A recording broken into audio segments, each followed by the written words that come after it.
Two guys either side of 50 with one dream to achieve middle-aged sporting glory. This is the Missing Links Golf Show.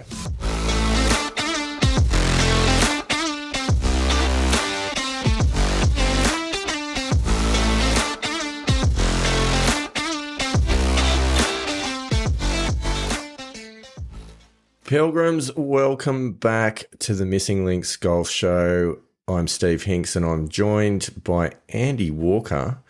Andy Walker, this is an exciting episode because it's a special edition. We've got a review of the literally just completed Open Championship. What do you think? Yes, we do. I was actually away for the last week, so I watched a lot of it whilst on holidays up on the wonderful Gold Coast.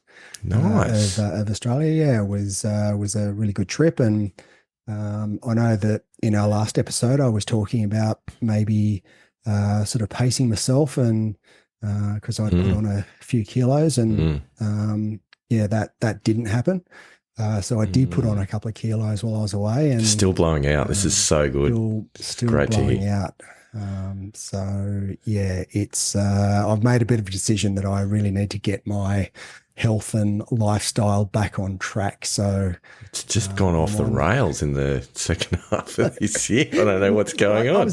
I was doing really well, like up until the Macquarie Links. I came out to the Macquarie Links and we had a few wines, and I was actually talking. So are you trying to say it's my fault? Is that what? Yeah, that's exactly what I'm saying. Yeah. I was talking to my wife about it on the way back when we were driving back on Sunday afternoon.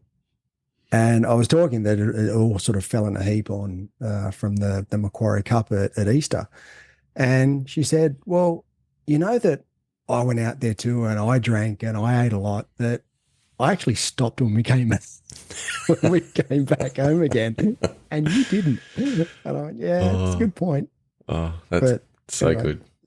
So I decided that, now here we are heading towards the end of July and the second half of the year, and I really need to do something about it. Yeah, potentially you do. I mean, maybe you're not playing a lot of golf at the moment due to the injury, which is still lingering around. So maybe we should be pivoting from a golf podcast to some type of a health and nutrition podcast. Well, I did start again this morning. So first day back, did a workout, resistance training and my cross trainer, and how much did that hurt? Oh, I did hurt a fair bit. Did a mobility session with Dynamic Golfers, so one of the products that we support. So that was really, really good. So looking forward to continuing that journey, and I did hit a few balls in the high performance center, and not quite ready to come back and start actually playing golf at this point in time, because I did feel the injury sort of there, and I gave it a week. I thought maybe I could push a little bit, but as soon as I started feeling it, I backed off and stopped, and I only hit probably about 10 balls. So this is not a good sign.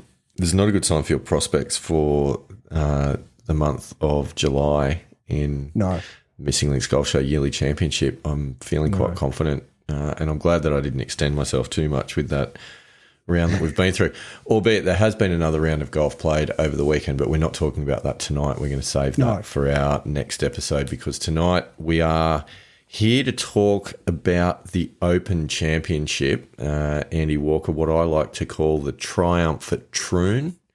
Some lessons from the links, and I feel like somewhere in the background we need a little bit of bagpipe music to just set the theme for our trip, our virtual trip to Scotland. What a 4 days of golf it was, Andy Walker. Yeah, look, I mean, it was brutal at times. I mean, that second nine with the leaders on in the third round on Saturday afternoon, that was just full on. I mean, Shane Lowry, I think, found that out, that Troon, reared its ugly bared head, its teeth. Yeah, He made it to 8 under par. Yeah. And then washed it all the way back to 1 under in the one round. Yep. It's quite extraordinary. Yeah. Quite extraordinary. And then shot, I think, 68 in round 4. So he finished, I think he finished about 5 behind Xander Schauffele, and he I think lost about 6 shots on the second 9 on Saturday.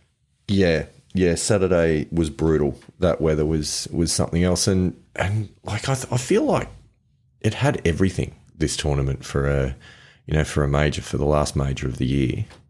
It was so different to the other 3 that have come before in terms of the layout, the course, the challenge, the style of golf that needed to be played. And in some ways, Andy Walker, I'm interested on your view on this topic, but in some ways I felt like it was more relatable for we amateur golfers to watch than some of the other tournaments, because it was actually more to do with hanging in there, remaining calm, remaining patient, taking the opportunities when they present, but just not allowing the blow-up holes to, really get too far away from you.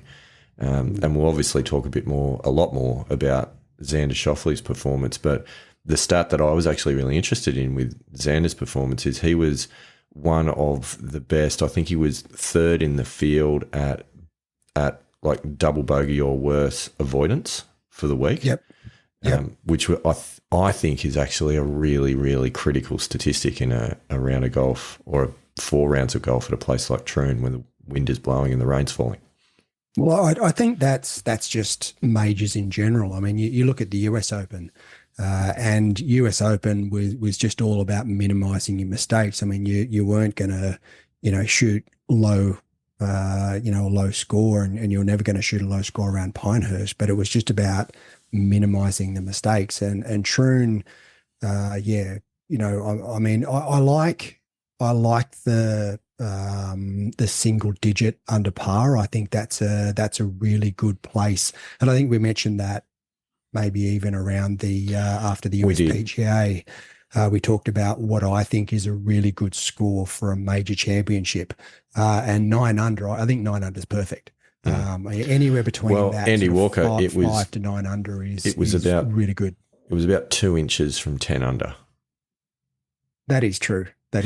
So, but it was, no, I agree. It was really good. It was an absolute test. There was less than 10 players that were under par for the tournament. Yeah. So that, absolutely shows that you had to be good to be under par, and obviously had to be great to win.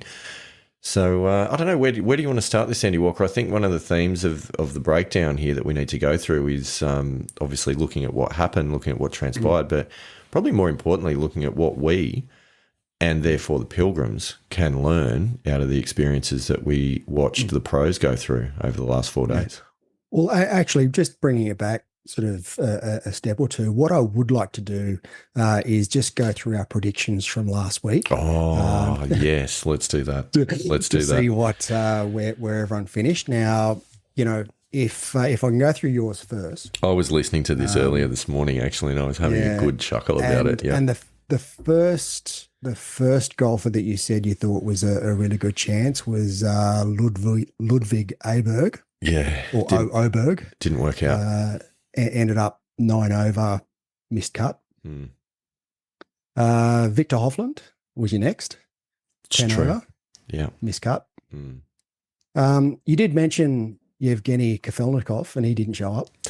We did talk about that. He's busy playing poker on the European Poker League. He is.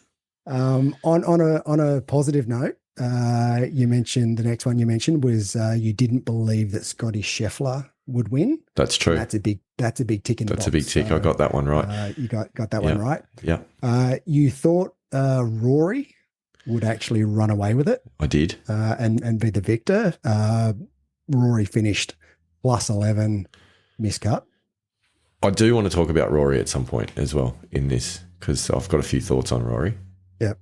The next one you mentioned, you had a few that you mentioned. You spread your net quite wide. Yeah. You mentioned that you didn't think Bryson would win. Yeah. We did talk about the Live guys, and Bryson finished at 9 over, miscut. There you go. I nailed that one. Now, in fairness, it's pretty easy tipping people you think won't win in a golf tournament. In golf, yep. Given that only one person does. You were hoping to see Min Woo Lee do well. I was. +9 miscut. Still hoping. Yeah, and then at the last the last person you mentioned was Keegan Bradley, because you thought he'd done well in the previous week to get the Ryder Cup captaincy. I thought he'd overachieved. I think you'll find that's what I said. He was +7 miscut. Well, I thought he overachieved even to get in the field. I did. There's one you've left out. I did also say that I did not think Cam Smith would do particularly well. That's true. That is true, and he didn't. Yeah, nailed that one. He shot one of the worst rounds, didn't he? He was just nowhere near it. Yeah. So I think my ability to tip players who are going to play poorly is spot on. My ability to tip players who are actually going to play well and potentially win the tournament needs some work, which means that we should probably look at your tips, Andy Walker. So my tips, and first off the rank, who I said I would like to see do well and I thought would do well, Xander Schauffele. Wow. Drop the microphone. There it is. Yep. -9, winner, chicken dinner. Chicken dinner. Good on you, Xander. Yeah. Dominant. I did also say that I thought Rory would do well, and that was a definite cross out. He missed the cut. I thought Matt Fitzpatrick would go all right, and I mean he did make the cut, but ended up at +9, a tie for 50. And the fourth golfer I mentioned, Scotty Scheffler, I didn't think was going to win, and obviously he finished at -1 and a tie for 7th. But I think I may have predicted the winner. Yes, you did. I was listening to our previous episode just this morning because I wanted to just kind of recap where we got to on this. And you're right, you did absolutely predict that. We got Rory horribly wrong. But just to talk about Rory for a moment, is that I was basing that theory on the fact that I thought he might have gone away for a couple of weeks and got his head right and actually really processed what happened at Pinehurst. Yeah. I don't believe that has happened. No, he did not look in the game at all. He just looks a shell of a human still. Yeah. I don't think that he has really gotten anywhere near where he needs to mentally to do much and to challenge. And this is a bit of a concern, I think, for Rory, because I'm not sure that he's got the right people in his corner helping him with his mental approach to the game. Now, I know that's an enormous statement. Yeah. But I'm just not seeing the evidence that there is sort of any real productive mental work that's going on that's actually going to help him either get past the Pinehurst meltdown or capitalise on the next opportunity that comes his way. And I genuinely think it's a concern. I really do. Yeah. Look, and it potentially could be a career-ending moment for Rory in regards to winning another major. If he doesn't process it in the right way and process it positively and move on from it, then this could potentially be something that he carries with him for the rest of his playing days and will probably impact him for the rest of his life. I feel that it could. And I don't think that we're overstating it at this point. I don't believe that there has been the right way of processing the information. And he's yet to kind of come out and really own what took place and use it as fuel and actually use it as a way of going off. I think we were talking about, potentially the approach might be that I've plumbed the depths. Nothing can be as frightening and feel as bad as what I've already been through at Pinehurst. Therefore, it can release me to go and perform in the next opportunity. I just don't think he's gone in that direction at all. And it's almost a case of not wanting to really talk about it, process it, deal with it. And as a result, it continues to sit there as an enormous monkey on his back. And you're right. Like that's the sort of thing, if you allow that to fester and you don't deal with that, then that's absolutely going to come out at the worst times. That's going to come out next time that he's in contention. So I'm concerned. Yeah, well, I mean, you can draw comparisons, and I did this at after his US Open meltdown. Is the comparison to Greg Norman? I think is Yeah, yeah, is very that's close. right. Because while Greg Norman like did win a couple of Open championships, I do believe that throughout his career, those times that he had the meltdowns really impacted his ability to win more majors. I think so. And certainly, the 96 Masters, I mean, he was, I understand, I believe that he wasn't particularly well that day. But even still, you look at, and it's a pretty extreme comparative. You look at Tiger Woods and his 2008 US Open win with a busted foot, Broken leg or whatever it was. Yeah. yeah. Yeah, I just feel as though Greg Norman didn't necessarily use it didn't use it as an excuse, but he certainly didn't have the ability to overcome a potential setback, and then ended up obviously losing a 6-shot lead and lost by quite a fair margin to Nick Faldo. So I see pretty a fairly strong comparison between what Rory's doing and what he's done over the past 10 years and what Greg Norman did in his career. And I think that Rory and Greg Norman, even though they seem to be sort of arch enemies when it comes to sort of the Live versus PGA Tour, obviously there's a lot of friction there. I think they've both got a lot in common. We're not so different, you and I. Exactly. That is exactly what the situation is, I think. I agree. I absolutely agree. So, Rory, if you're listening, reach out to us at the Missing Links Golf Show. Potentially we can help you to turn it around. We'll get you back on the path to winning majors in no time. It'll be fine. Oh, 100%. Yeah. Because we've learned a lot in the last 39 episodes. So I can't see why we can't sort Rory out. Can't sort him out? Yeah. Speaking of people that need sorting out, Scotty Scheffler. Yep. I want to talk about the 18th on day 4.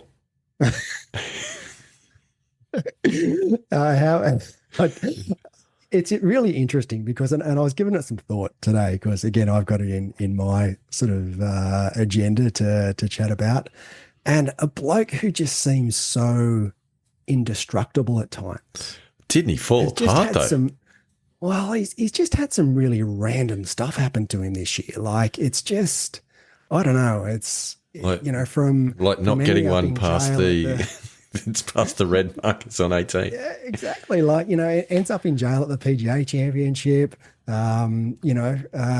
Hitting effectively a cold top off the it was unreal, and it's just like it was. But then did you see when he it was, I think it was actually his third shot by the time he was finally getting a good swing at the ball. He nearly hit his playing partner, Dan Brown, a couple of 100 yards up the fairway. Yeah. What is going on? It's random. It's really random stuff from a guy who is, as I said, just seems indestructible at times and just seems head and shoulders above everyone else, to just have these moments of where he just comes crashing back. It was absolutely crazy.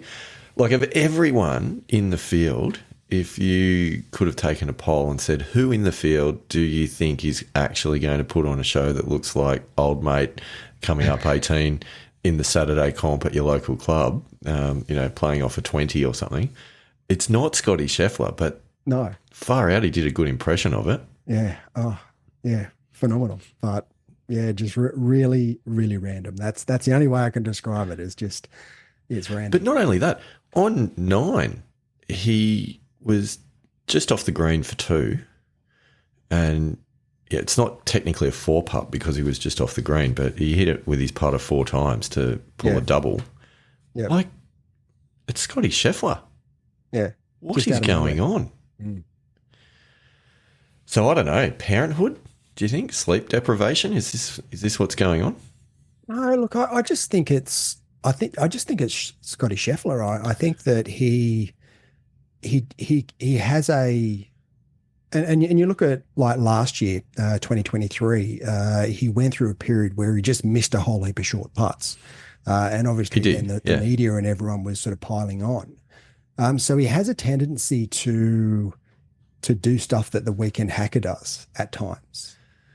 Yet then he puts it all together and he's unbeatable. I know. So I think there's going to be this cycle with Scotty Scheffler where he's going to be unbeatable, and then he's just going to do stuff like that, which is it seems poles apart. But it does. But I do think it's great. Like, it's absolutely fantastic because Scotty winning every week, to be honest, was getting a bit boring.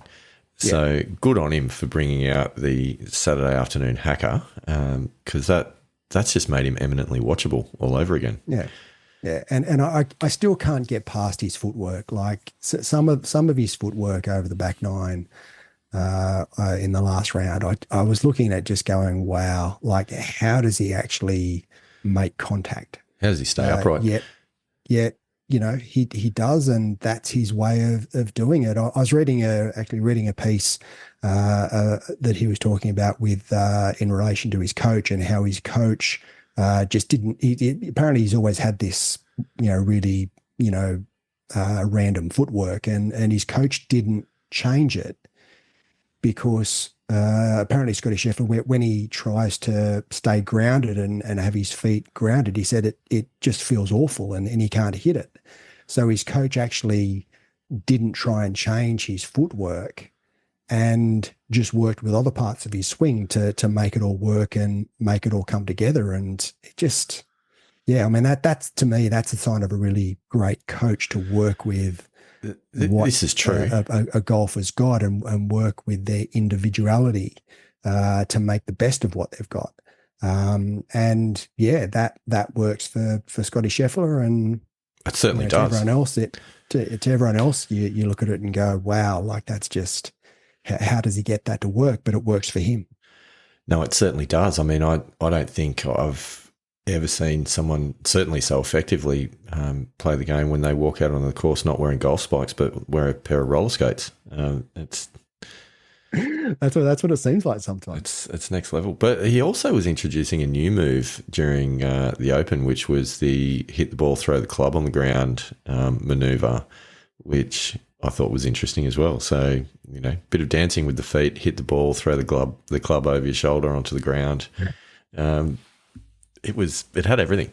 It was brilliant. So thanks, Scotty, for the entertainment. We really enjoyed it. And, nevertheless, with all of that thrown in, he still pulled a top 10. Yeah, absolutely. Yeah. That's still finished 1 under and after double bogey in the last, and it's just insane. Still had a top 10, which is pretty phenomenal. It's next level. Another name I want to throw at you, Andy Walker. I know you've done some genuine research on this tournament and you've got some good stats to go through, so I'm just derailing the discussion early. Another name I want to throw at you is Romain Langasque, or Langasque, if you prefer. Any thoughts on his Open tilt? Well, if you believe what he says, he had a back injury that he pulled the pin because of. I noticed that you start that with, if you believe what he says. It's difficult to believe what someone says, especially when they're 4 over through 8 and, probably at best going to make double, probably triple on 9. Doesn't really show any signs. I watched a couple of his swings just on the videos that came up on YouTube, and didn't look like an injury to you. Didn't look like he was struggling through the first 8 holes, but all of a sudden he falls in a heap and is injured. So, look, could be genuine, but I question how genuine it was. It seems to me more of a heartledge than anything else. I would hazard a guess that you're correct, but at the same time, when you hit a really big, filthy, fat one and then you thin the ball halfway up with your next swing, sometimes you can tweak your back with those sorts of golf swings. So it's possible. Yeah, but that was fantastic. That was fantastic. To see a walk-off so early in the tournament was absolutely brilliant. So yeah. Thank you, Romain. We hope that you're doing well, and the injury is not too severe. Have a quick recovery. Yeah. Yeah. So no, there was a lot going on. There was an interview after day one, kind of, which I think might lead us into a more serious discussion about some of the good stuff. But there was an interview on day one with Nikolai Højgaard. Pretty sure it was Nikolai, not Rasmus, because he played first. And like the Højgaard twins, very aggressive golfers, right? They like to go hard at it. They like to hit the ball a long way. They like to take on pins and all those sorts of things. Makes them good to watch. Nikolai was really interesting in his interview afterwards, though. He was talking about the conditions and talking about the course and saying that the method for success this week was actually about remaining patient, not chasing things too hard, accepting that there's going to be some, bad scores happen on certain holes and some bad luck and bad bounces, but just to accept that, move on, and do the best that you can and always stay in it, stay in the fight, grind it out, and, keep playing every shot. It was a very mature interview. And I think he was on the money because for mine, watching the weekend and certainly watching Xander, those words calmness, patience and grit were really important words, I think, and secret to success. Mm-hmm. Thoughts, Andy Walker? Yeah, 100% agreed. I think that there are certain themes that came out of the entire Open Championship. I think that, firstly, you look at Xander Schauffele and Xander Schauffele. I mean, his rounds were 69, 72, 69, 65. So he came home like a train in round 4 and really got it going. But, first 3 rounds were just very patient, played within himself. Similar to what he said in the PGA Championship, he stayed in his lane, didn't do too much wrong, and just, was there or thereabouts in round 4 to give himself the opportunity to do what he did. Absolutely. I like the fact that you referenced coming home like a train. That's exactly what Rory McIlroy did as well on the 11th when he stuck a couple out of bounds in round 2. Yeah, well, he didn't come home like a train. He came home on the train. On the train tracks, in fact. Sam Burns in the final round as well also cleared the train tracks. I don't know if you saw that, but that was wild. Yeah. No, Sam Burns. I like Sam Burns. I like how he plays. He just seems really tentative under pressure. I think that, I watched there was a PGA event earlier in the year where he was in front and sort of collapsed on the 17th hole, the one that the young kid out of college won. Oh, Nick Dunlap. In the year. Yeah, Nick Dunlap. Sam Burns probably should have won that. He should have. That's right. Yeah, but he collapsed over the last few holes. He did. Well, in this tournament, seems a bit. Yeah, just seems a bit. A little bit brittle. In this tournament, he was in the second last group, so top 4, shot an 80 in the final round. Yeah. In fairness, I'd be very happy with shooting 80 around Troon, but I also don't make my living from playing the game. That is true. It was, I see your point. There's probably been a few examples of when he's been in a pretty good position and not closed the deal. He has won a few times on the PGA Tour, though. Yeah, he also in round 1. So the first, he was like, I'm just trying to pull up the scores now, but he went out in 41 in round 1 and then bogeyed 11. So he was 6 over after 11 holes in round 1, pulled it back for a 76 and then ended up being a chance to win the championship and then finish the last 9 holes appallingly bad. But so I think his first 9 and his last 9 cut those out, and he would have had a really good championship. Yeah, good point. Well, Andy Walker, what research have you done? Well, look, I did a little bit of looking into the strokes gain performance of the top 5 golfers, being Xander Schauffele, Justin Rose, Billy Horschel, Tristan Lawrence, and Russell Henley. Billy Horschel, didn't he impress? And he's not really someone who I would have thought would seriously contend for a major championship. I mean, he's been there or thereabouts, but he was impressive. I was really he was impressed, and for him, he shot 2 under par in round 4, and I would have thought that standing on the first tee, being the leader at 5 under, if you had said to Billy Horschel, 100%, here's 2 under. Do you reckon that's got a good chance of winning? He would have gone, thank you very much, I'm done. Absolutely. Without a doubt, he would have bitten that right off. But I also think, in fairness, I loved the grey cardigan in round 4. Yes. I was very much an admirer of the grey cardi. That was outstanding work, Billy Horschel. Yeah. Well done for bringing the grey knitted cardigan back to international sport. That was Look, I think we need the cardigan back because. I like it. I think it's it can be done really well. Yeah. Might even have one in the cupboard somewhere, Look out. Maybe. Look out. So anyway, back to strokes gained.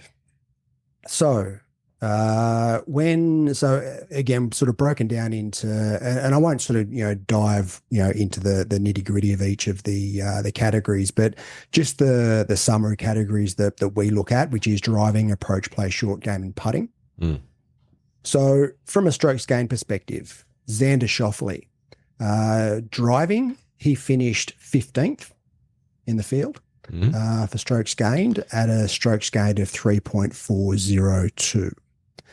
Justin Rose, driving, finished 11th in the field at plus 3.784. Billy Horschel finished 10th in driving at plus 3.895.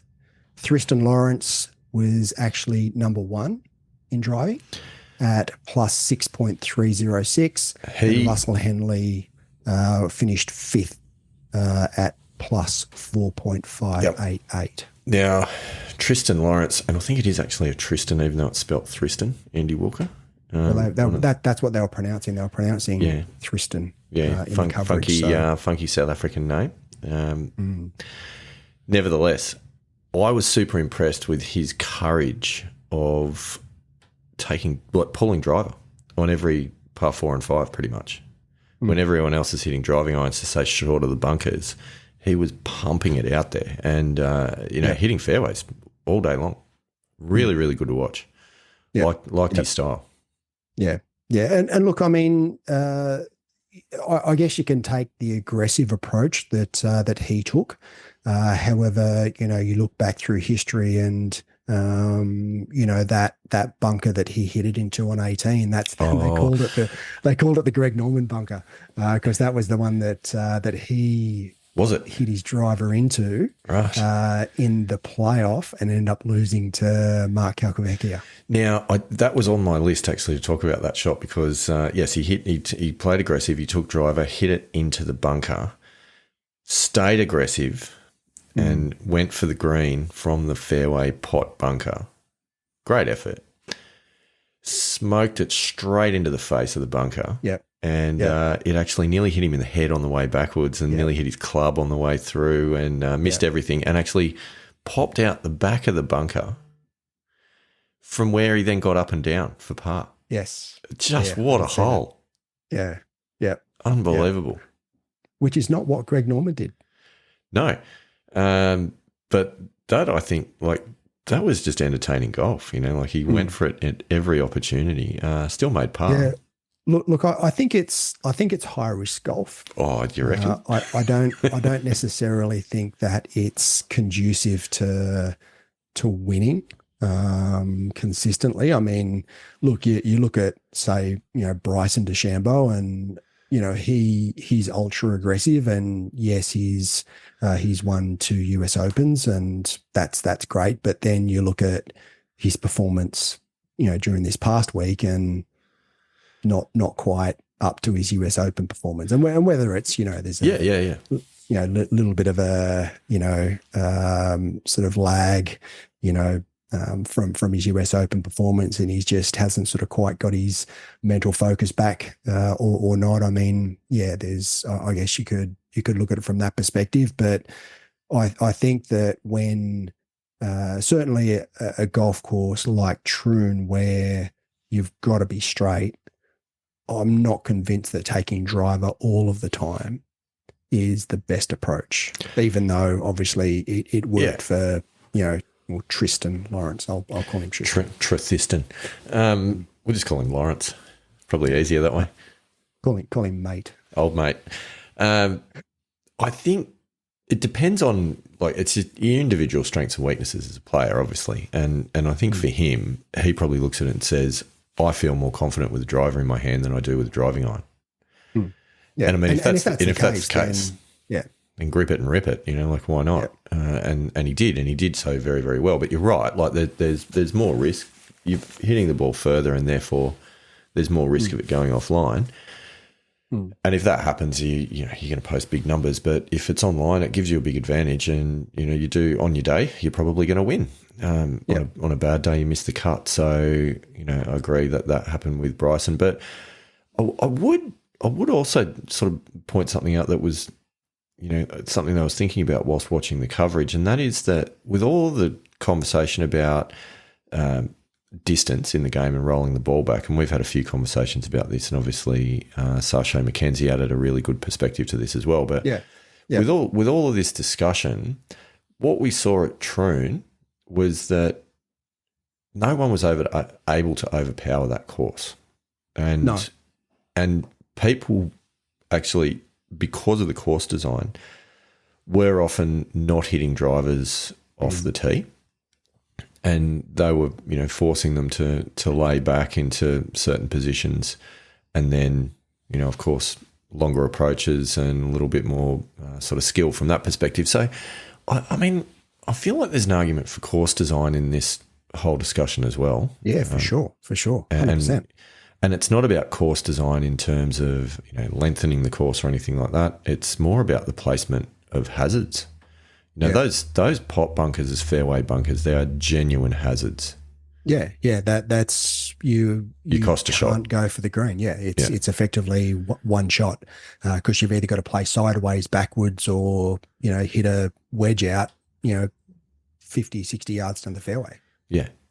So, whether or not there should be a bit more of that. I mean, obviously, links golf is different to a lot of the courses in the US that we see a lot of the tournaments played on a weekly basis. But a lot of those fairway bunkers that are pretty flat, and you can you see people at times hitting 3 woods out of them, and quite often you actually able to get a bit more action on the ball hitting out of a fairway bunker. So it's not even a penalty.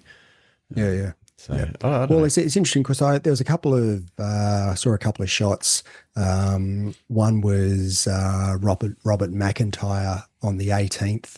I think might have been round 3, where he hit his drive up the left hand side, and it ended up about maybe a foot to the right of one of the bunkers, and being a left-hander, he either had to stand in the bunker and effectively have a baseball swing, but he ended up trying to play the shot right-handed, which was really an interesting choice, rather than just pitching it out sideways and then maybe having a wedge or 9-iron into the green. He ended up almost shanking it into the grandstand, and I'm not sure if it got up and down, but then I think it was either the third or maybe the last round. Daniel Brown, the English guy, who was in the lead or thereabouts for a lot of the tournament, he did the same thing, where he hit a driver up the left-hand side of one of the fairways, and he was about a foot to the right-hand side of the bunker. And again, he had to do the same thing, like either stand in the bunker. He ended up just pitching it out.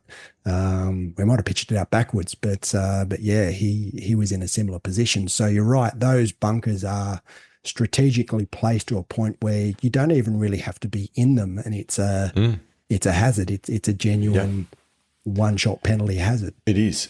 I think Phil Mickelson had a similar adventure on maybe day 3 potentially. Yeah. He hit a hybrid as a baseball swing and thinned it. Oh, look, I'm sure there was plenty of them in the field, but they were the sort of the two that I saw. Good to watch. Yeah.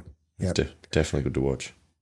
So with driving, the average of the top 5 was 8.4.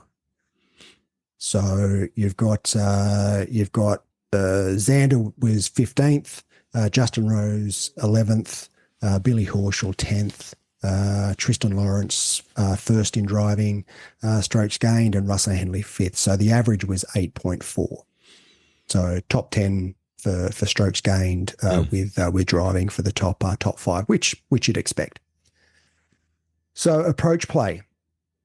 So Xander came second in the field for approach play at plus 10.061. That is ridiculous. Justin Rose came fourth at plus 7.186. Billy Horschel came fifth at plus 7.175. Tristan Lawrence, 31st. Really? Plus 3.177. Yeah, I'd believe it. Like, there were quite a few, missed greens coming home as well for him. So and I think that's what costing. That's what sort of blew his figures out a bit. Russell Henley came 14th at plus 6.128 strokes gained. So average in approach in the field was 11.2. Yeah. But if you take out Tristan Lawrence out of that, it's actually 6.25. Yeah. That the average of 4 out of the top 5 came. Yep. So approach play, I would say, on a strokes gain perspective, was played a dominant part in open performance. Thoughts? I'd agree. I think there's a lot of hazards around a lot of those greens, with some of those pot bunkers around the greens in places that you really don't want to miss. So hitting greens, the ability to bring it in and hit greens, I think is really important. And certainly watching Xander's second 9 on the last day, some of the shots that he hit in that really set him up for either stress-free pars or birdies. I mean, he played the last 9 in 4 under. I think that absolutely made all the difference. So I agree. I mean, we haven't yet heard what you've got in terms of their stats for short game and putting, but so far it sounds to me like approach play is actually super important, which we've definitely supported that theory throughout the period of this show. Yep. So, talking about short game. Let's. Xander Schauffele came 15th in the field at plus 2.866 strokes gained. Justin Rose came 19th in the field at 2.442 strokes gained. Billy Horschel came 9th at 3.601 strokes gained. Tristan Lawrence came 22nd at 2.339 strokes gained. And Russell Henley 32nd at plus 1.7. So across the top 5, 19.4. But on top of that, the numbers that you're talking about, they're gaining 1, 2, 3 shots on the field with short game, yet with approaches, they were gaining 9, 10 shots on the field. So correct. Even taking away the ranking, like the actual number of shots gained was absolutely with the irons in hand rather than chipping. But I guess, again, it stands to reason. If you're hitting good approach shots, your strokes gained short game's probably not going to carry that far because it's not getting used that much. Yep. Potentially. Putting, Andy Walker? Sorry? Putting? Have you got putting? Putting. Last category. Putting is so Xander Schauffele came 19th in the field at plus 3.084 strokes gained. Justin Rose came 11th at plus 4.001 strokes gained. Billy Horschel came 26th at 2.743 strokes gained. Tristan Lawrence came 6th at plus 4.592 strokes gained. And Russell Henley came 21st at plus 2.997 strokes gained. So across the top five on average, the average was 16.6 in the field. So again, sort of dropping out of the top 15 for both short game and putting, but well inside the top 15 for driving and approach play. And if you take out the Tristan Lawrence anomaly of 31st in approach play, it's actually top 10 and well inside the top 10 for both driving and approach play. What do we make of this? Well, it's interesting because I've started listening to John Sermon's latest book, his audio book, and he's very much a big, mainly approach play, really, for certainly a strokes gain perspective and improving your game and the consistency of your game. He talks about your approach play as being your scoring shots, and that's where you're going to improve the most and lower your handicap the most.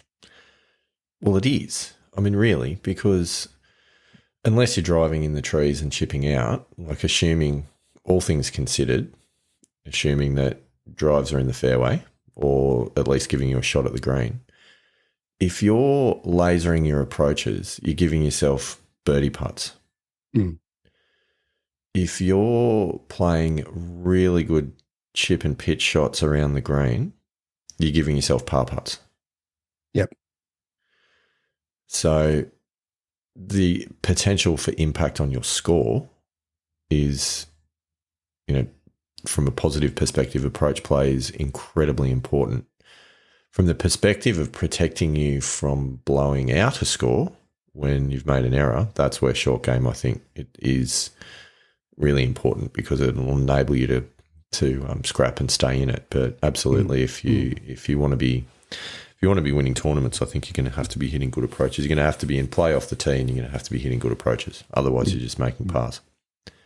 Well, it's interesting because, and I listened probably a few weeks back now. I listened to Mark Brody's Every Shot Counts in audiobook, and he's got some really interesting stats around what makes a successful tool pro.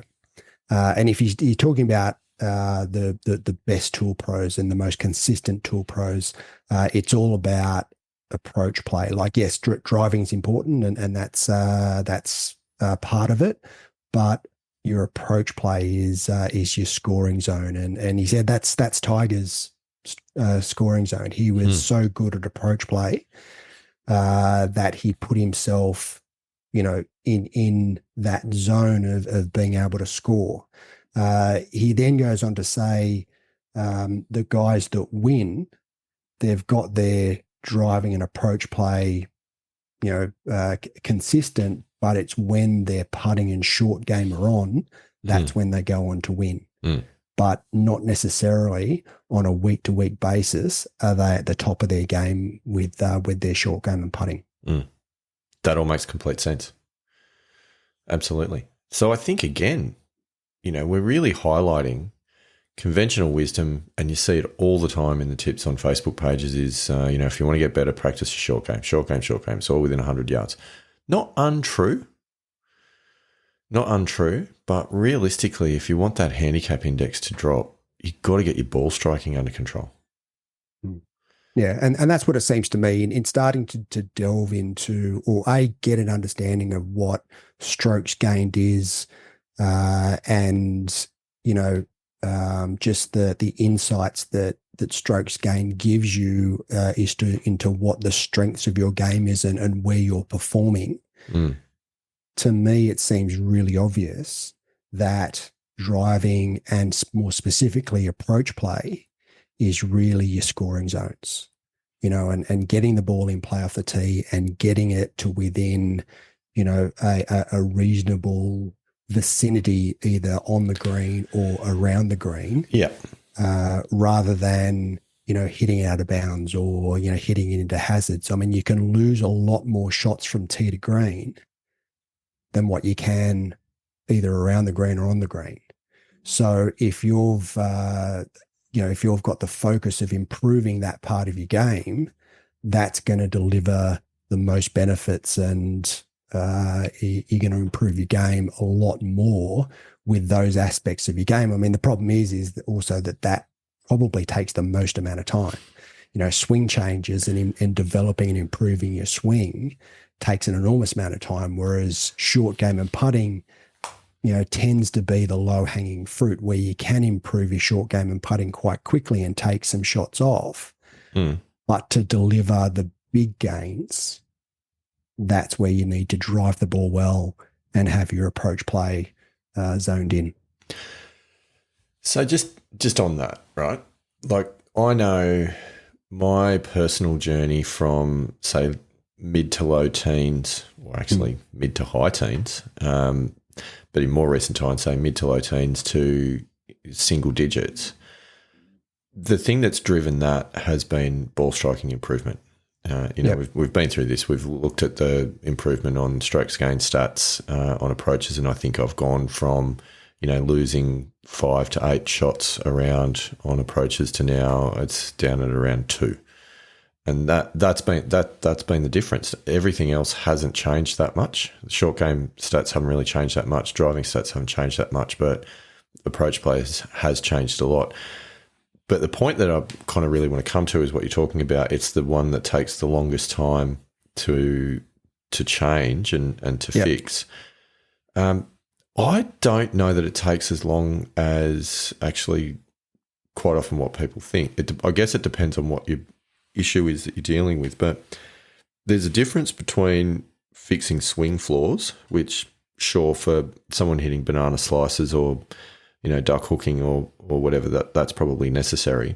But for a lot of people, it's actually consistency of contact on the face. That's the issue. And mishits, fats, thins, toes, heels, those sorts of things, which might not necessarily, it might be a swing issue, but it might also just be about building skills of being able to find the center of the club face more often. The only way to do that is to hit a lot of golf balls. Yeah. But doing that doesn't necessarily have to take a long time. And I think what long-winded way of saying get yourself a high performance net center in the garage, because that has been the thing that has moved the needle for me more than anything else. Has been being able to hit, and it doesn't need to be a lot, but it's hitting, sort of, you might go out and do a 10, 20 ball session, which is not a huge amount. It takes you, 5-10 minutes. But do that a couple of times a day and do that deliberate. And do that every day. Yeah. I mean, and the thing, like the biggest thing that I've been working on has actually been the takeaway. To get the takeaway right, to start the swing on plane. So many other good things happen for free when you get that right. And obviously, the chats that I've had with Scotty with a few tips about weight movement and, being able to get over onto the front side in the downswing and those things. But a lot of that's actually been related to getting the takeaway right, more so than anything else. And there's a few drills to do, but I would say I don't think it's as hard or as long-termist as probably what a lot of people will think, because it's not necessarily that you need to rebuild your whole swing. You probably just need to get better at hitting the ball better with the swing that you've got, and that alone will make a big difference.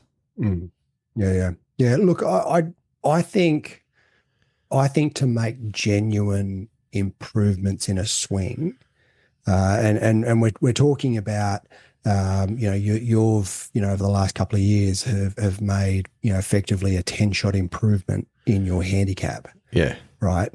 But that's also, if you compound what you've done, you've put a fair bit of time into your game over the last couple of years. This is true. It's taken you a couple of years to get that 10 shots. Right. So to me, someone who wants to go from, say, 30 to, a single figure marker, or even, 20, somewhere in their 20s to a single figure marker. That's not something that's going to happen in 12 months or, potentially even 2 years. It's going to be a longer term proposition, because you're going to need to be able to hit the ball to be able to do it. For sure. You're gonna get the lower hanging fruit, as I said, and probably, save, 5 or 6 shots around just by, having a better short game and putting.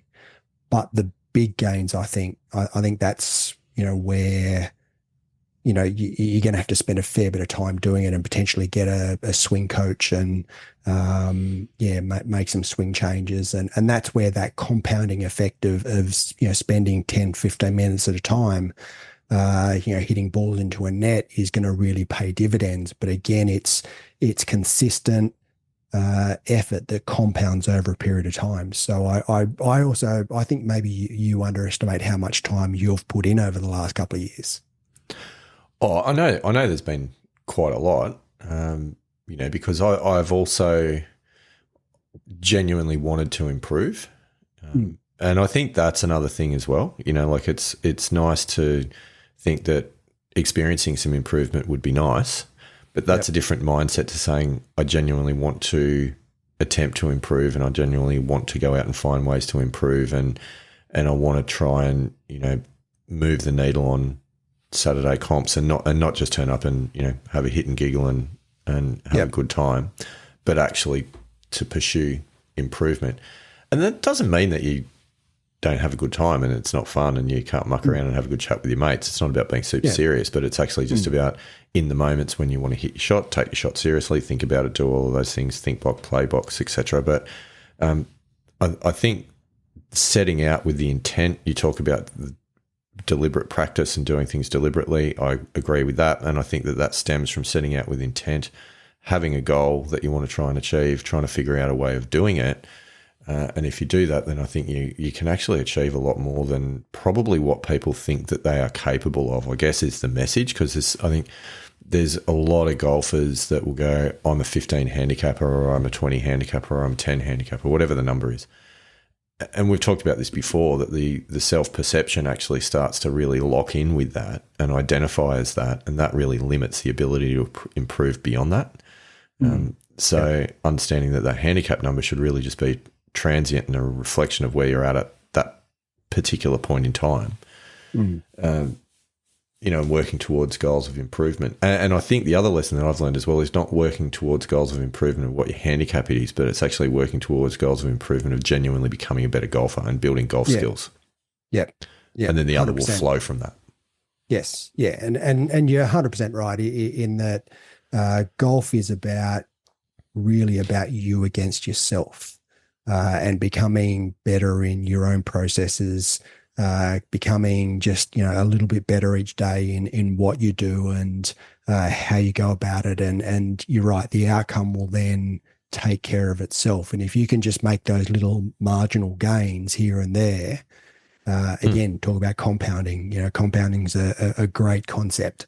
Not just sort of a financial term. It's across your life. If you compound your gains, you end up from where you start off with over a period of time, the gains that you make are huge.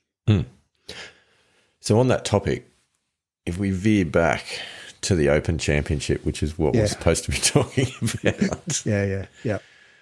I was having that kind of thought about Xander when I was watching his performance coming home on the back nine. And I really don't think it's possible to overstate how well he played that last 9 holes. Oh, absolutely. Yeah.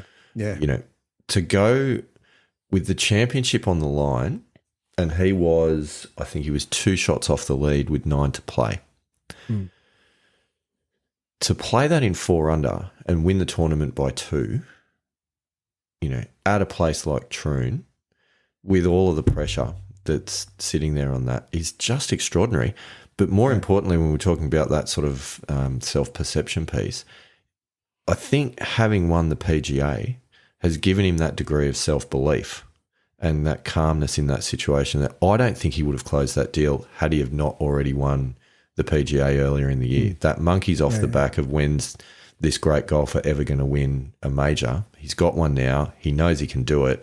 He believes in the big moments that he's meant to be there and that he's capable, and that's freed him up mentally to be able to actually go ahead and do what he did and strut his stuff on the big stage. I just think that the sky's the limit for Xander after this. Like Rory's going one direction, Xander's going the other. Yeah. Yeah. I 100% agree. And I don't know if you listened to Xander's interview Yes. after he won, just after he accepted the trophy. He said that he was uncomfortable still in the PGA, and while he got it done, he said it was extremely uncomfortable. However, on the back nine today, he was just calm. And this is my point. And that's all it was. He said he was just so within himself. He was calm. He just knew what he had to do. His caddy apparently not so much. Yeah, that was great. He only puked on the tee. But yeah, and I agree with you that I think this is just the start for Xander Schauffele. I think Xander Schauffele will probably end up winning 5 or 6 majors by the time that he's done. I think he is that good, which is why I sort of picked him at the start of the week. I just think that he doesn't really have a weakness, and his game is transferable. Well, clearly it is. In any different golf course and golf condition. Yeah. It's just, I'm super impressed. I love the way he goes about his golf. Can he win a second gold medal at the Olympics, Andy Walker? Yeah, well, that's going to be an interesting one. I'm not sure. I wouldn't put it past him. I certainly think that after winning the Open, I think you've got to sort of come down a peg or two. I mean, but you look at someone, say, like Tiger Woods, who's a once in a generation player, and he didn't have those come downs, but most people who are human, they do sort of, once they reach a peak, there is a little bit of a trough after that. So whether Xander can, get over the line for a second gold medal immediately after the Open Championship, I'm not convinced about that. I think he'll probably take a breath, as he should, after winning 2 majors this year. And are you backing him out? Is that what you're telling me? Yeah, I don't. Can't win. I don't written him off. Well, I would never write him off. I wouldn't say he can't win, but I certainly think that it's understandable if he just he doesn't perform as well as what he has over the last couple of months. So looking at his majors season, he's won 2 and top 10 in the other 2. Yeah. It's a pretty good season, isn't it? Like, honestly, that is seriously impressive. Yeah. That's not one off. That's not one good performance. Like, that is.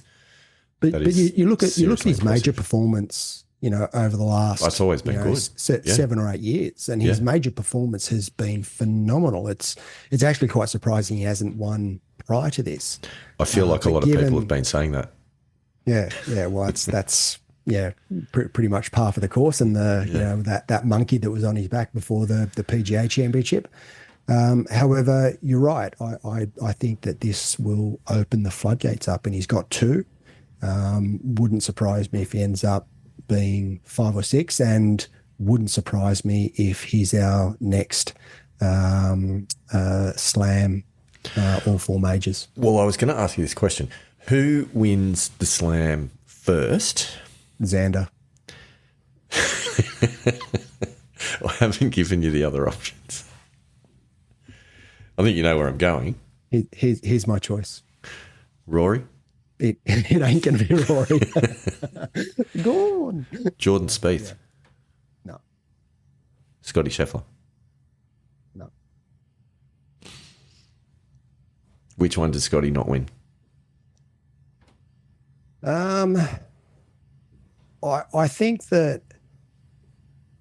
Scotty Scheffler's game transfers across all majors and across most golf conditions. I just don't think that he will get there as quickly as what Xander does. I think now that the floodgates have opened for Xander, I think that he will do it, and he'll probably do it pretty quickly. Who finishes with more majors in their career? Xander. Wow. That's be cool.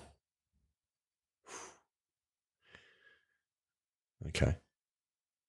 Any other questions? No, I like these questions though. This is good. Of course, the answer's Xander. Xander. Oh, I love Xander. How good Xander.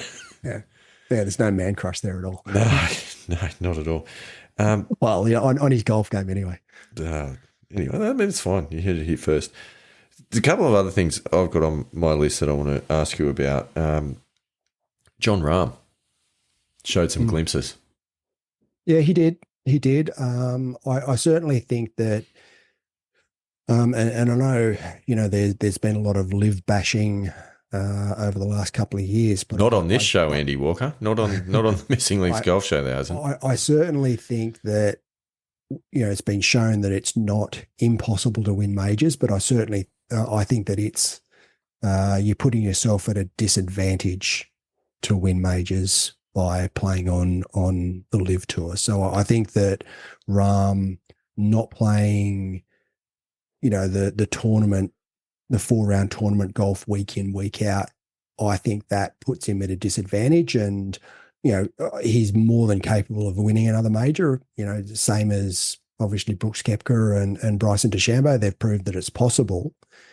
But I honestly think that 4-round tournament golf is a different beast to, a 3-round exhibition game. Yes, we do know your views.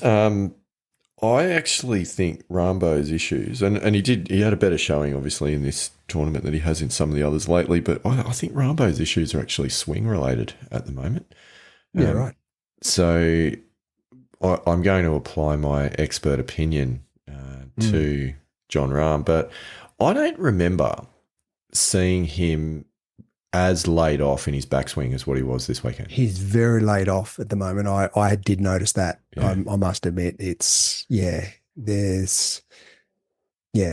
know. I haven't done a swing analysis from, a couple of years back to what he is now, but I did notice he's very laid off. Yeah, it was like to the point of awkward.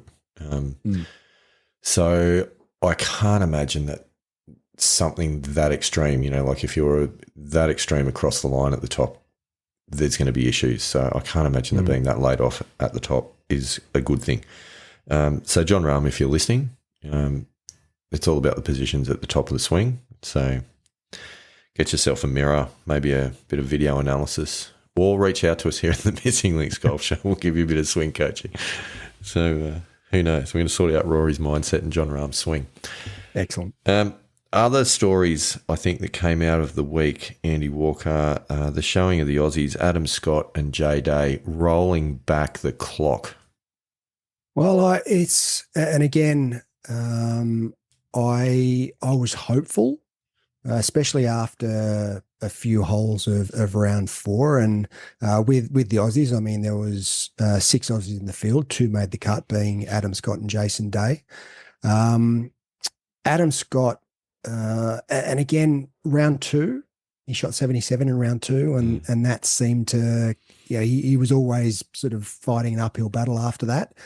But he birdied 1 and 3 in round 4, got himself to 2 under, and I thought, maybe he's a chance. Bogeyed 5 and double 10. But then just didn't quite go on with it and ended up finishing even par. Jason Day was sort of the same. I mean, round 4, he was out in 32 and got to 1 under. So again, similar story, but his was round 3. Round 3, he shot 76, and again, you start to shoot mid 70s or higher in a major, and you're always going to be struggling to contend, I think. So I think both obviously have both won majors. They know what it takes. But they just, they need to do a little bit more work, I think, on getting all their rounds, to around that par level or better. Well, that'd definitely help. Another one that I thought was interesting, Andy Walker, final round, first tee box, in contention, JT sticking it out of bounds. Oh, did he? I didn't see that. Yeah, off the first tee. OB. I didn't even see anything with JT. In fact, in round 4, he was just completely off the map. Yeah. Maybe that's because of the first shot. Well, it didn't help. Tee shot. It didn't help. Yeah. Unfortunately, what also happened then he's 3 off the tee, put into a fairway bunker and had to splash out. I think he made triple or something along those lines. Not the best start for round 4. No, and unfortunately shot 6 over for the round. So that destroyed any chances that he had there. But another guy we haven't really talked about is Justin Rose. What a great week for Rosie. Yeah, well, I had a couple of points about Justin Rose because and again, he hasn't really contended for a major for a while. In fact, has had to pre-queue for a couple of majors, which even he sort of said that he's taken it for granted for the last sort of 20-something years that he's just walked into all the majors, and it hasn't really had to think about it too much. But just over the last couple of years, he's had to start pre-queuing again. So well, not next year because he'll be at Portrush next year. No drama. Top 10. Top 10. Top 10. Get into next year. So, but I think it also proves, and talking about staying in your lane and playing within yourself, is that you can do everything right but still get beaten on the day. And I think that's what happened. Take out of that. Yeah, he had a couple of putts that just didn't drop. Yeah, but he played good golf. He played great golf, and probably those putts that didn't drop, given a different day, slightly, different roll, anything and they drop. He's sort of there or thereabouts, and he just the putts that needed to drop just didn't, even though he hit good putts. So again, I think it proves that being too outcome focused rather than process focused doesn't necessarily gives you the best perspective to analyze your game. And as I said, Justin Rose, phenomenal week, and I think he'll be pretty happy with the week. He'll probably be disappointed because he's been pretty vocal about the fact that the Open Championship is really one that he wants in the bag. But he didn't do anything wrong, was just beaten by a guy that was really hot. Yeah, I think that's pretty much the tail of the tape for Rosie. It was a fantastic week. He did very, very well. You talk about people that really want a certain tournament on the resume, and one that I do want to raise, it wasn't this tournament, it was the week before, which was the Scottish Open, and Bobby Mack, what an effort up at Renaissance. That was incredible. So good to see. Very, very fortunate ruling in the rough on 16. But a sprinkler head's a sprinkler head, I suppose. You've got to take those, I guess, rulings and when things go your way, when those 50-50 calls, you get them, you get the rub of the green as it would be. You've got to take advantage of it, and he did. And good luck to the guy. I mean, look, I would have liked to have seen Adam Scott win, obviously being an Aussie, but I mean, Bob McIntyre completely deserves it. Has come forward in leaps and bounds over the last couple of years, and obviously won the Canadian Open earlier in the year for his first PGA Tour victory. And great golfer. Yeah, it was good to see. Deserved. It was good to see, and I think obviously he was always going to battle to contend at the Open the week after, because I'm fairly sure that he came straight from the pub to the first round of the Open at Troon. He did mention that that's what he was going to do. So, but fair play. But he had a good week. Like I don't think he would look back and be disappointed with what he did, because he played some good golf. He did. And it'll be good to watch his career unfold. Hopefully he continues to develop, because it's good to see lefties that are out there contending and winning tournaments. Andy Walker, there's one last sporting event that we haven't covered, and we probably should give an update to the Pilgrims, particularly those from, say, the UK, the US, Europe, parts of the world that don't necessarily follow the rugby league in Australia. But the series decider last week was played. Yes, it was. In Queensland, state of origin, I'm talking, people, rugby league, New South Wales, Queensland. Yes, went into the game. I was in enemy territory last week for that round. Yes. I was interestingly about an hour before kickoff at a pub, just getting a bit of takeaway, and about half a dozen, and they're all females in their maroon jerseys, walked past, being quite vocal, and I was very tempted. No, I didn't, but I was very tempted to go. Hold it in. Hold it in. But ladies and gentlemen, very happy to announce that New South Wales Blues were victorious 14-4 on enemy territory after going 2-0 down with a penalty goal. A couple of things I've never seen before in a game of rugby league that happened during that game. One of those is New South Wales electing to kick for goal to take the 2 when awarded a penalty on the sideline. Yes. Yeah, that was a big call. Kicked the goal, tied it up. That was fantastic. Another thing that I have never seen in a game of rugby league, and that is a referee calling for a penalty try for something that's happened 40 metres out from the try line. Yeah.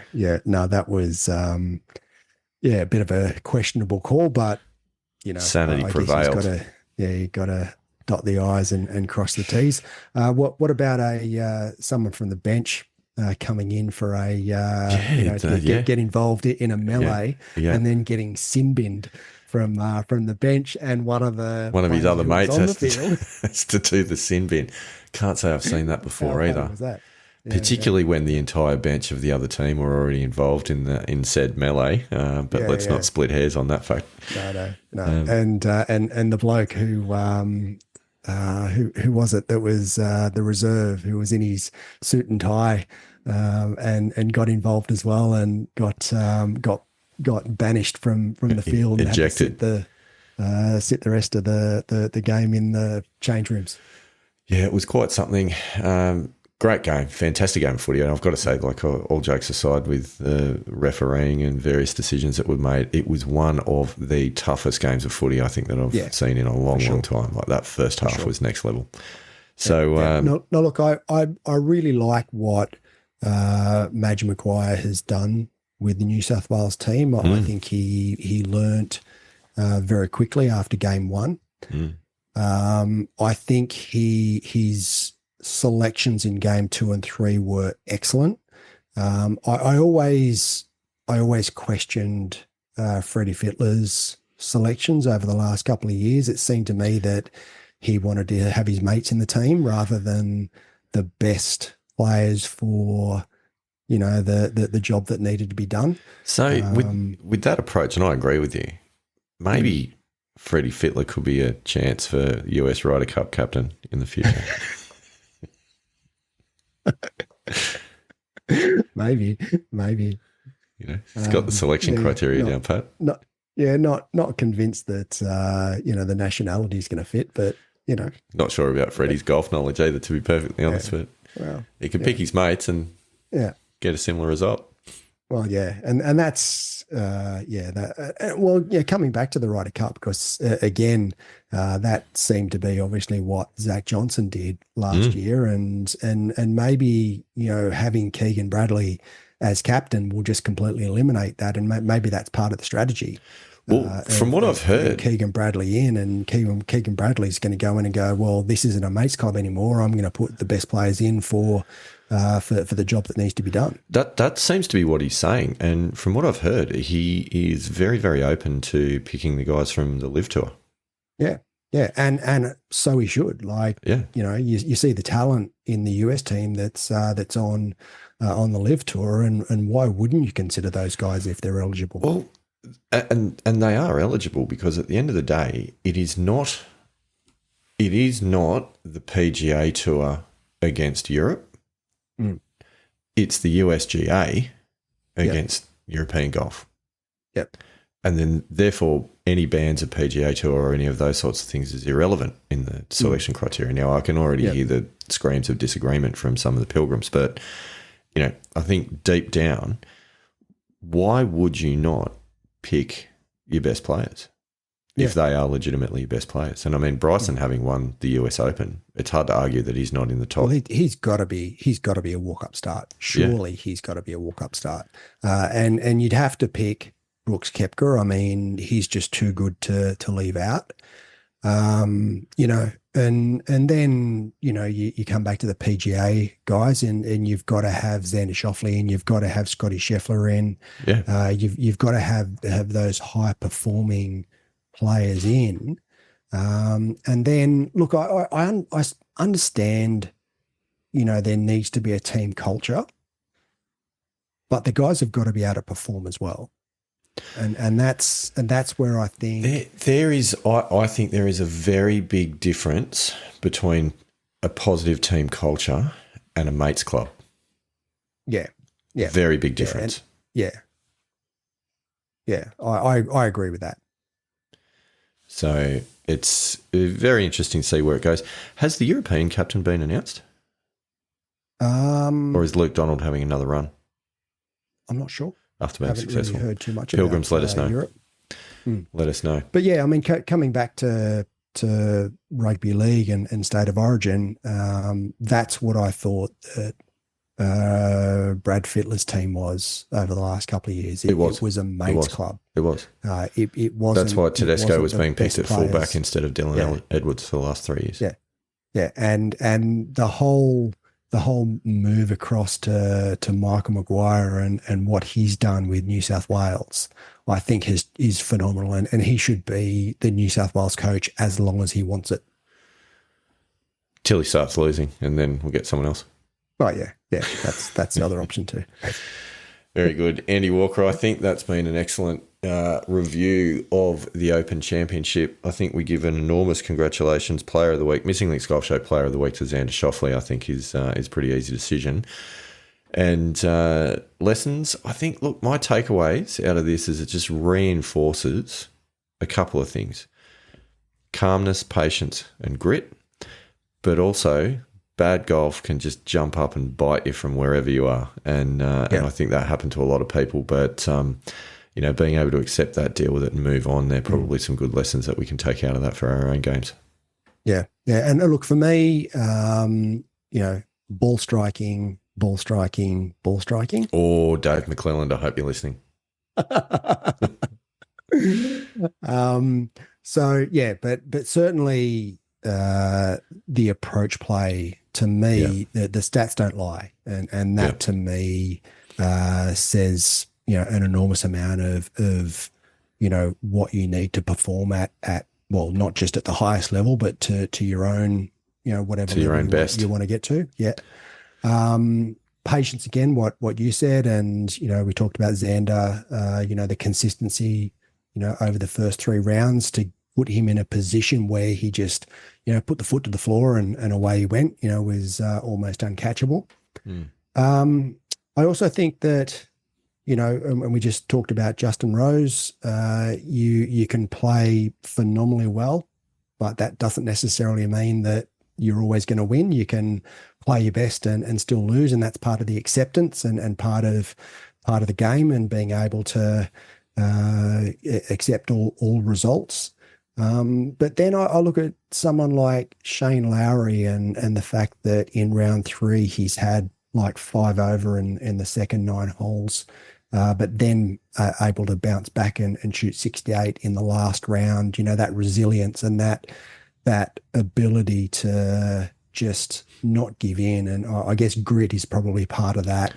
Still being able to you know, back yourself and shoot a reasonable score, even though, you know, and it's going to happen in 4 rounds of golf, is, you know, there's going to be stuff that doesn't go right. And they were incredibly difficult conditions on the back 9 on Saturday. Oh, horrendous. And he was able to pick himself off the ground and still put himself back into contention to give him a chance to win. I think that's just a great model to be able to follow. Totally agree with all of that. And I think that probably brings us to the close of the triumph at Troon. Some lessons from the links for all of you out there in the caravan. And Andy Walker will be back again on the microphones in the not too distant future, because there is a round of golf that we need to unpack that has been played recently, but we don't not really from me. Not from you, no. From me. And Pilgrims, it's one to listen to. Yeah, but look forward to that. Yes, but I think we'll see you all again in the near future. Yep. Rock out, Pilgrims. Thanks for listening to us today. For more content, you can find us on Facebook at the Missing Links Golf Show or on Instagram at Missing Links Golf. You can follow us on X or Twitter at TML Golf Show. You can email us directly via the Missing Links Golf Show at Gmail. You can even send us a text via the button in the show notes. We love to hear from our pilgrims, so please get in touch, or better yet, leave us a review on your podcasting platform of choice. See you next time on the Missing Links Golf Show.